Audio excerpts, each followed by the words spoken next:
Sa ngalan ng Ama at ng Anak at ng Espiritu Santo, Amen. ang pagpapala ng ating Panginoong Heso Kristo, ang pag-ibig ng Diyos Ama, at ang makikipagkaisa ng Espiritu Santo, naway sumainyong lahat. At sumaiyo rin. Ngayon po ay ginugunita natin ang kapistahan ng Mahal na Birhen ng Guadalupe.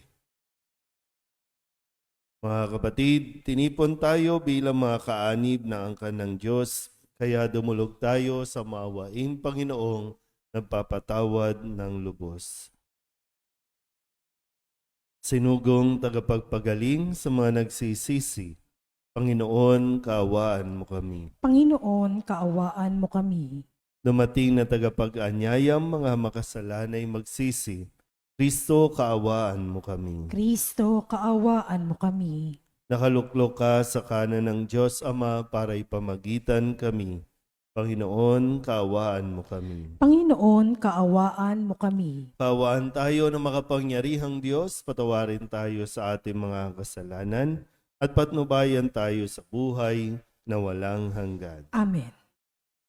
Manalangin tayo.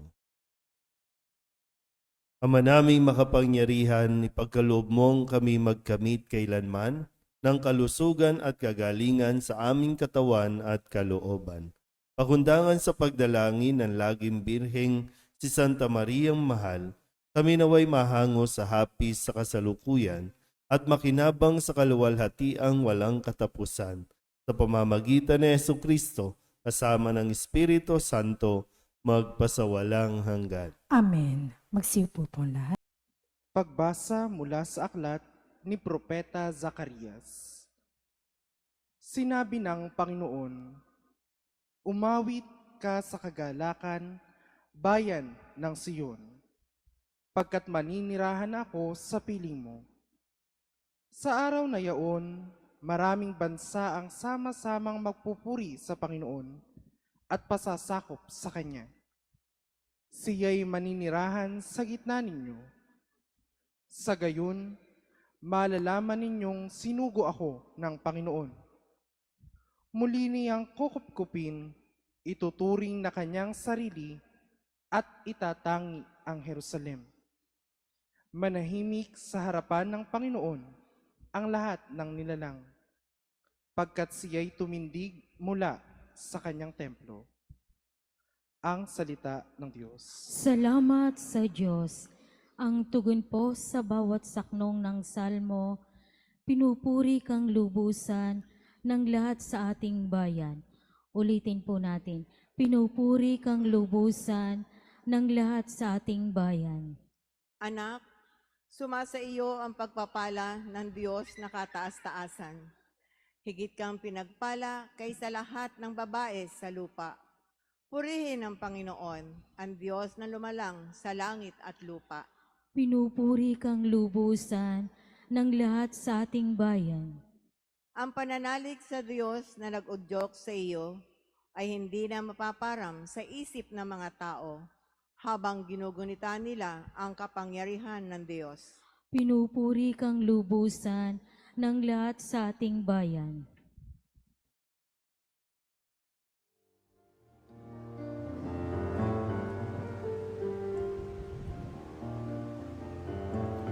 Alleluia, alleluia, alleluia, alleluia,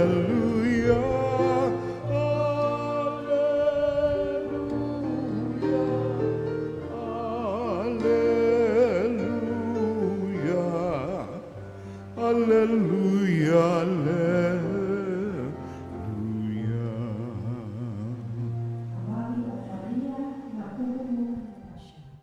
Diyos ay kapiling mo, tuwina.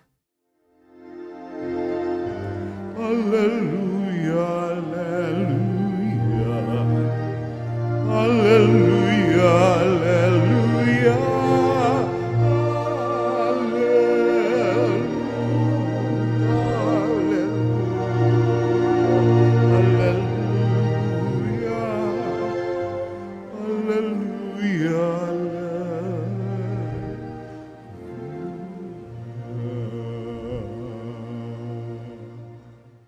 Sumainyo ang Panginoon. At sumaiyo rin. Ang mabuting balita ng Panginoon ayon kay San Lucas. Papuri sa iyo, Panginoon.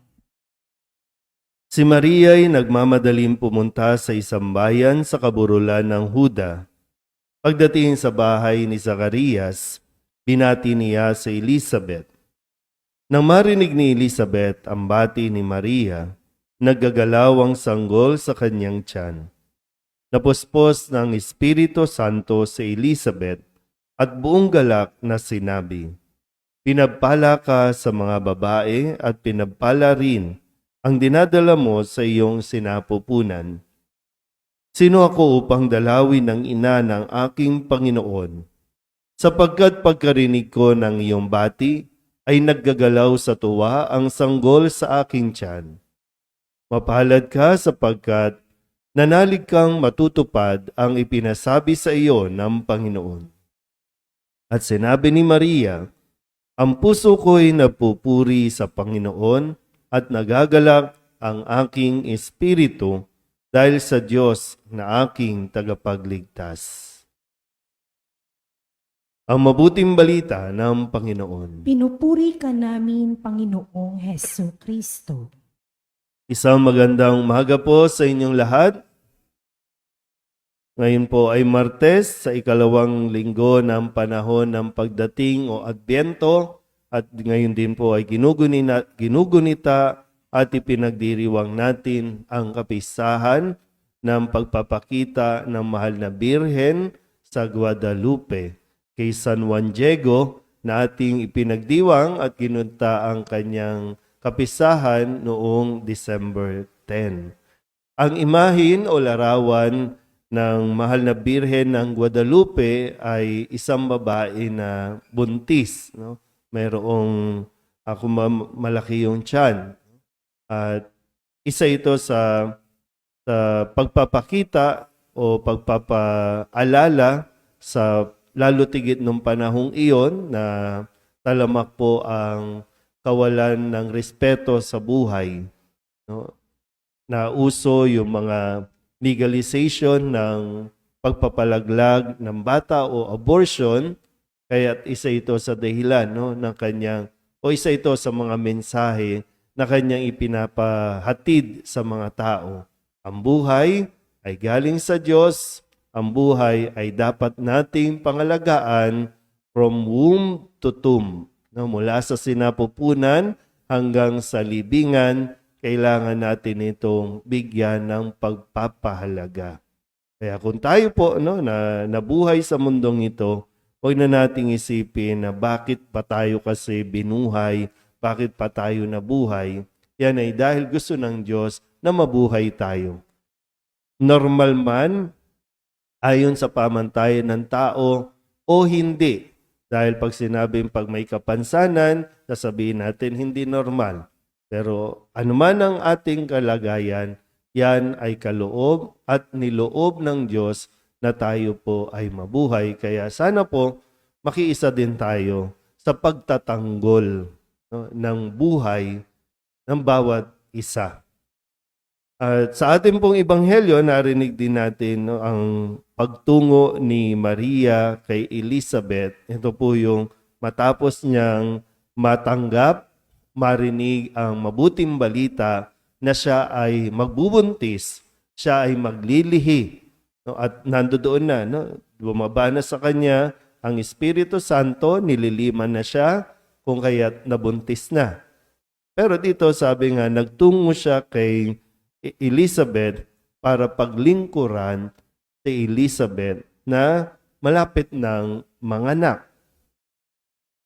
Siguro maganda mapagnilayan natin itong puntong ito na ang pagsunod sa kagustuhan ng Diyos ay higit pa sa mga personal nating mga pinagdaraanan. Kasi kung si Maria, buntis na at mayroon siyang haharaping problema dahil hindi pa nga sila kasal, yung 100% nakasal ni Jose, pero nabuntis. Pero hindi yon naging hadlang para siya ay maglingkod sa kanyang pinsang si Elizabeth. Nakukuha po ba kung ano ang kailangan natin mapagnilayan dito? Hindi ihinto ang mundo sa mga pinagdaraanan natin, kundi dapat natin paano tayo mag-a-adjust para patuloy tayong makagawa ng ating misyon. Minsan, hindi po hadlang na porkit di ka pumasa sa bar, di ka pumasa sa exam, di ka pumasa sa kung ano mga license sheet na o licensure na yan at sabi mo wala ka nang magagawa. Pwede pa, marami pa pwede magawa. Hindi rin pwedeng dahil may mga problema tayo, problema sa pamilya, problema sa kaibigan, problema sa trabaho, magmumukmok na tayo, hindi na tayo maglilingkod sa ating kapwa o sa kung saan man tayo hinihingi ng Diyos na maglingkod. Dahil doon mas makikita yung atin pong, yung tunay na tayo, na hindi tayo pahad lang. Kahit anong pinagdaraanan o anong problema natin, hindi tayo papipigil. Kahit mismong sarili nating emosyon, sarili natin, ito yung kalaban natin, yung sarili nating mga nararamdaman at damdamin, yung mga pagsiself-pity natin, yung mga pag-i-emote natin para tumigil tayo. Pero tandaan niyo po, tumigil ka man, hindi titigil ang mundo. Sino ang mawawalan lalo? Tayo. Kaya anuman ang problema, anuman ang pinagdaraanan, katulad ni Maria, tuloy tayo sa pagpupuri sa Panginoon.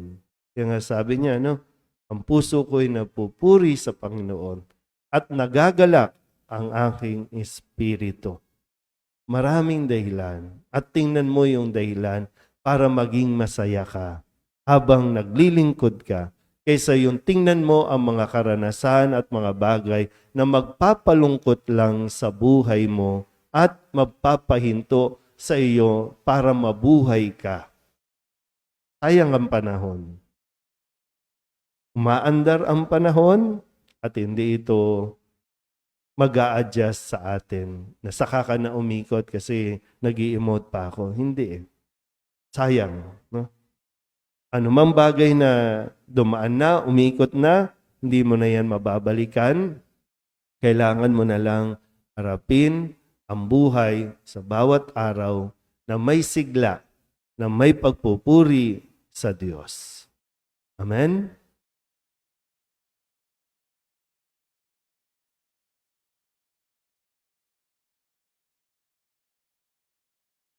Ang Panginoon ang ating pastol na nakakakilala sa bawat isa sa atin. Ialay natin ang ating mga panalangin sa Diyos na may pagtitiwala sa Kanyang pag-ibig para sa atin. Ang ating pong itutugon, Panginoon, dinggin mo ang aming panalangin. Panginoon, dinggin mo ang aming panalangin.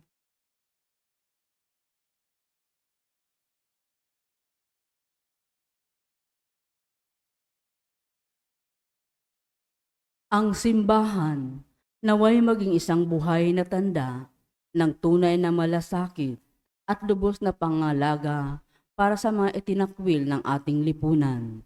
Manalangin tayo sa Panginoon. Panginoon, dinggin mo ang aming panalangin. Ang mga nalihis sa landas ng kabutihan, naway marinig ang tinig ni Kristo, ang mabuting pastol, na tumatawag sa kanila upang magbalik sa Kanya.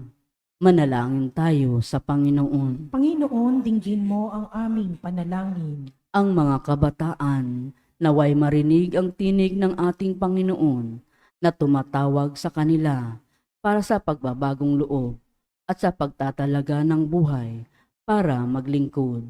Manalangin tayo sa Panginoon. Panginoon, dinggin mo ang aming panalangin.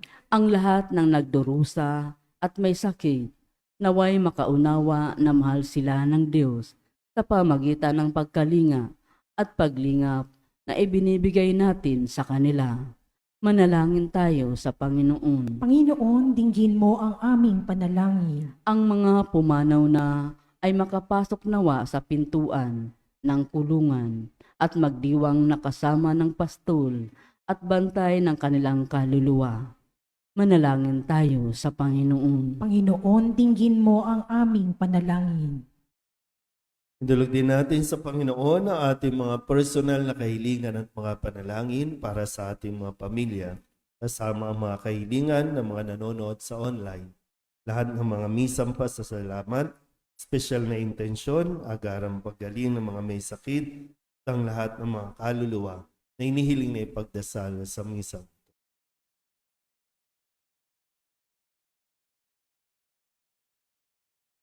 Ang lahat ng ito inihiling namin sa ngalan ni Kristo, aming Panginoon. Amen. Magsiupo po ang lahat.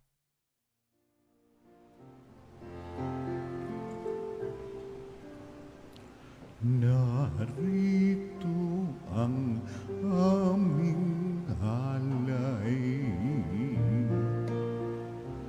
ang alak at tinapay, sagisag at bunga ng aming pagpapagal, handog ng bayan mong mahal.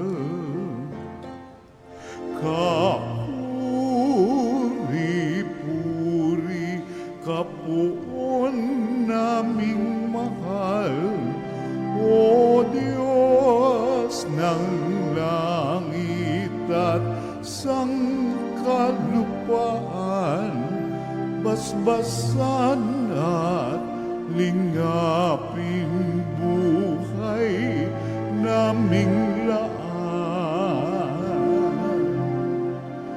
Tinig namin ay pakinggan.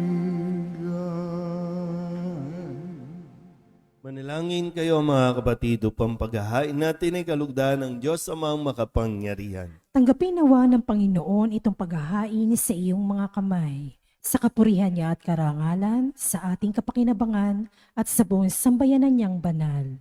Ama naming lumikha, ang iyong nagkatawang taong anak ay tumulong nawa sa aming ginagawa upang siya na iniluwal ni Maria nang di bumawas kundi lalo pang nagpaganap sa pagkabirhen ay magpagindapat na kalugdan mo ang aming paghahain sa ikapagpapatawad ng mga kasalanan, sapagkat siya ang Panginoong kasama mo at ng Espiritu Santo magpasawalang hanggan. Amen. Sumainyo ang Panginoon. At sumaiyo rin. Itaas sa Diyos ang inyong puso at diwa. Itinaas na namin sa Panginoon. Pasalamatan natin ang Panginoong ating Diyos. Marapat na siya ay pasalamatan.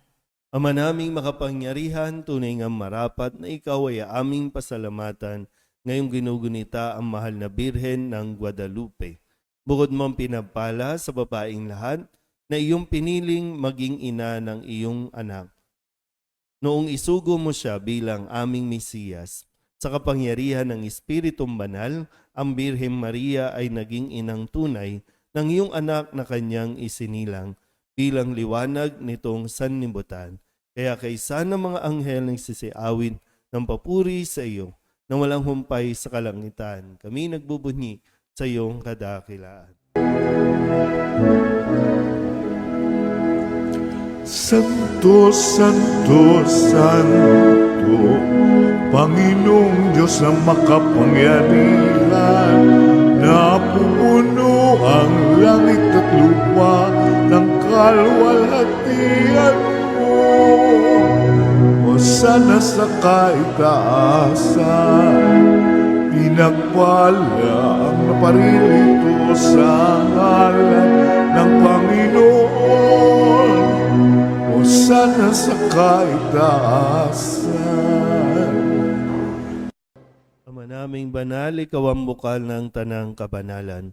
Kaya't sa pamamagitan ng iyong Espiritu, gawin mong banal ang kaloob na ito upang para sa aming maging katawan at dugo ng aming Panginoong Heso Kristo. Bago niya pinagtiis ang kusang loob na maging handog, hinawakan niya ang tinapay, pinasalamatan kaniya, pinaghati-hati niya iyon, iniabot sa kanyang mga alagad at sinabi, Tanggapin ninyong lahat ito at kanin, ito ang aking katawan na ihahandog para sa inyo.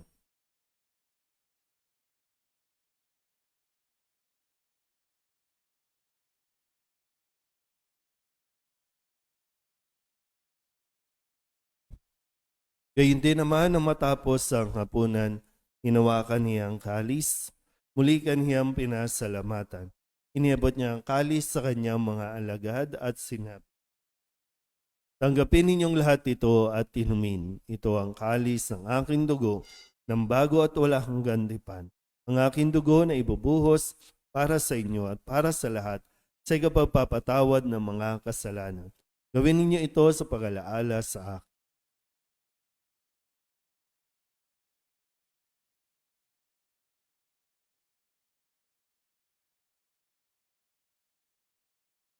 Ipagbunyi natin ang misteryo ng pananampalataya. Si Kristo'y namatay, si Kristo'y nabuhay, si Kristo'y babalik sa wakas ng panahon. Ama, ginagawa namin ngayon ang pag-alaala sa pagkamatay at muling pagkabuhay ng iyong anak. Kaya tiniaalay namin sa iyo ang tinapay na nagbibigay buhay at ang kalis na nagkakaloob ng kaligtasan. Kami napapasalamat dahil kami iyong minarapat na tumayo sa harap mo para maglingkod sa iyo. Isinasamo namin kami magsasalo-salo sa katawan at dugo ni Kristo ay mabuklod sa pagkakaisa sa pamamagitan ng Espiritu Santo. Ama, lingapin mo ang iyong simbahang laganap sa buong daigdig. Puspusin mo kami sa pag-ibig kay San Francisco na aming Papa at ni Jose na aming Obispo at ng Tanang Kaparian. Alalahanin mo rin ang mga kapatid naming nahimlay na may pag-asang sila'y muling mabubuhay, gayon din ang lahat ng mga pumanaw. Tawaan mo sila at patuloyin sa iyong kaliwanagan. Tawaan mo at pagindapating kaming lahat na makasalo sa iyong buhay na walang wakas. Kaysa ng mahal na Birhen Maria na ina ng Diyos, ng kabiyak ng puso niyang si San Jose. Kaysa ng mga apostol at ng lahat ng mga banal na namuhay dito sa daigdig ng kalugod-lugod sa iyo, may pagdiwang nawa namin ang papupuri sa ikararangal mo sa pamamagitan ng iyong anak na aming Panginoong Hesu Kristo. Sa pamamagitan ni Kristo, kasama niya at sa Kanya, ang lahat ng parangal at papuri ay sa iyo, Diyos amang makapangyarihan, kasama ng Espiritu Santo, magpasawalang hanggan.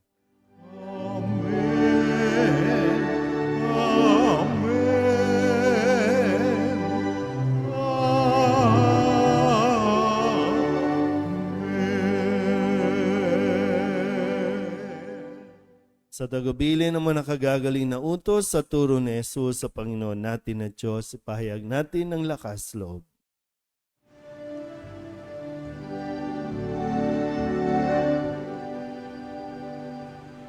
Ama namin, sumasalangit ka, sambahin ang ngalan mo, mapasa amin ang kaharian mo, sundin ang loob mo dito sa lupa para ng sa langit. Bigyan mo kami ngayon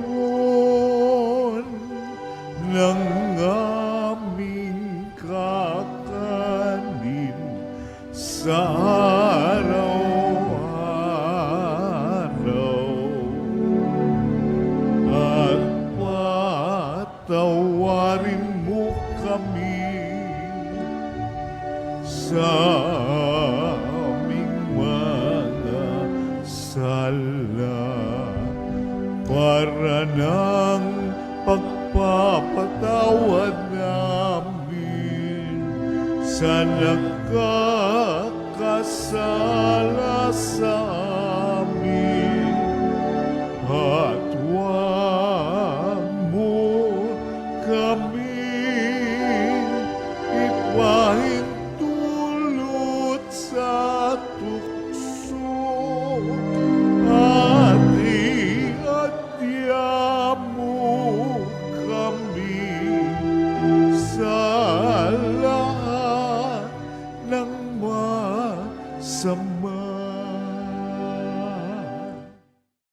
Inihiling namin kami iadya sa lahat ng masama, pagkalooban ng kapayapaan araw-araw, iligtas sa kasalanan at ilayo sa lahat ng kapahamakan.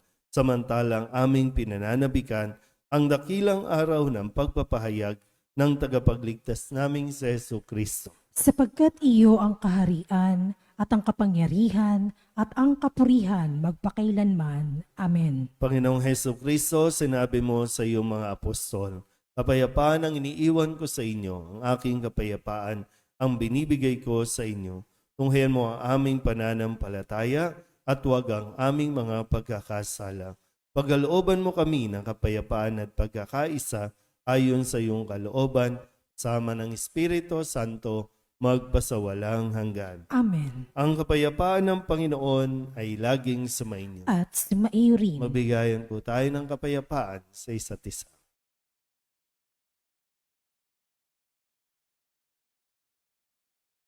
Kordero ng Diyos na nag-aalis sa mga kasalanan ng sanlibutan, maawa ka sa amin. Kordero ng Diyos na nag-aalis sa mga kasalanan ng sanlibutan, maawa ka sa amin. Kordero ng Diyos na nag-aalis sa mga kasalanan ng sanlibutan, ipagkaloob mo sa amin ang kapayapaan. Magsilod po lahat. Ito ang kordero ng Diyos, ito ang nag-aalis ng kasalanan ng sanlibutan. Mapalad ang mga inaanyayahan sa kanyang piging. Panginoon, hindi ako karapat-dapat na magpatuloy sa iyo, ngunit sa isang salita mo lamang ay gagaling na ako. Katawan ni Kristo, Amen. Jesus ko,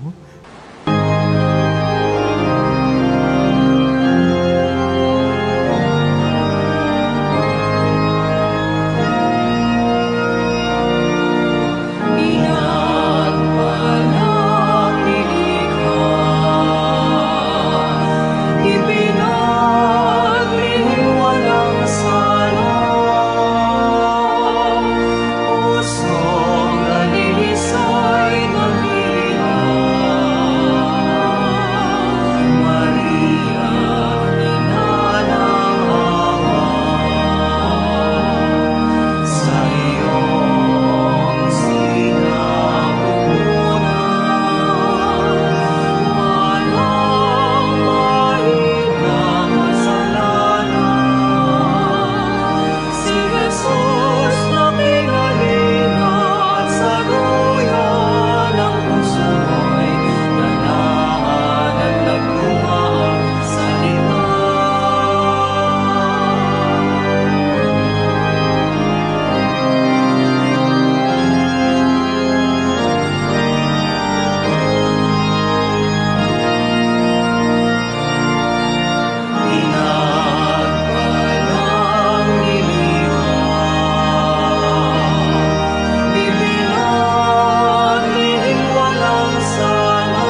Panalangin sa Mahal na Birhen ng Guadalupe.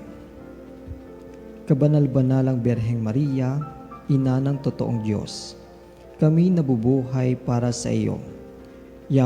Yamang para sa amin, ikaw ay inang mahabagin. Ikaw ang hinahanap namin at tinatawagan. Maawa ka at iyong bigyan pansin ang aming mga pagluha at kalungkutan. Pagalingin mo ang mga nalulumbay, ang mga nadadalamhati at mga may sakit. Inang maamo at maibigin, kalungin kami sa iyong manta at sa mga nakahalukip-kip mong mga bisig. Huwag mong ipahintulot na mabagabag o mabalisa ang aming mga puso. Ipakita mo sa amin ang mga minamahal mong anak na si Jesus upang aming matagpuan sa Kanya ang kapayapaan at kasama niya ang aming kaligtasan at ang sanlibutan. Kamahal-mahalang Birheng Maria ng Guadalupe, suguin kami, gawin kaming tagahatid ng balita sa mundo at ng salita ng Diyos. Amen. Ama naming mapagmahal, sa pagsasalo namin sa banal na pakikinabang, ang iyong kagandahang loob ay aming hinihiling upang ang pagpaparangal namin sa mahal na Birhen at pagtulad namin sa Kanya ay magpagindapat na aming paglingkuran ang pagganap sa kaloob mong kaligtasan sa pamamagitan ni Jesucristo kasama ng Espiritu Santo magpasawalang hanggan. Amen. Sumainyo ang Panginoon. At sumaiyo At rin. pagpalain kayo ng makapangyarihang Diyos, Ama at Anak at Espiritu Santo. Amen. Tapos sa banal na misa, humayo tayo sa kapayapaan ni Kristo. Salamat sa Diyos. Magandang umaga po.